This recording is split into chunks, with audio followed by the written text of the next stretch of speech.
భగవద్గీత 2వ అధ్యాయము సాంఖ్యము మరియు యోగము 39వ శ్లోకం యొక్క ఆధ్యాత్మిక అంతరార్థము. ఓ అర్జున, ఇప్పటి వరకు నీకు ఆత్మతత్వ జ్ఞానాన్ని బోధించాను. ఇక మీదట యోగ విషయ జ్ఞానము అనగా బుద్ధి యోగము గురించి చెబుతా విను. ఇది సాంఖ్యము కాదు, కర్మాచరణ కాదు. కర్మబంధాల నుండి తప్పించుకునే మార్గమే బుద్ధి యోగము. యోగము అంటే జీవాత్మ పరమాత్మలో లయమవడం.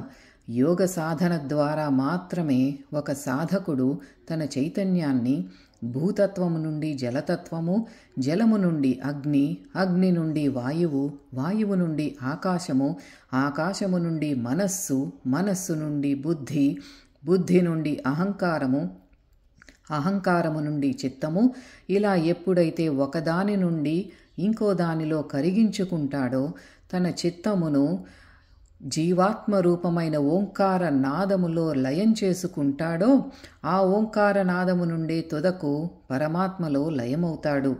ఇలా తన్మయత్వంతో సాధన చేసినప్పుడు తనలో పాతుకుపోయిన పాత సంస్కారాలు, ధోరణులు అన్నీ విశ్వ చైతన్యంలో కాల్చి దహించవేయబడతాయి. ఇలా మనము అన్ని కర్మబంధాల నుండి విముక్తులమవుతాము. ఇదియే పరమాత్మ తెలుపబోయే బుద్ధి యోగము. ఇదే God talks with Arjuna the Bhagavad Gita 2వ అధ్యాయమైన సాంఖ్యము మరియు యోగము 39వ శ్లోకం యొక్క ఆధ్యాత్మిక అంతరార్థము.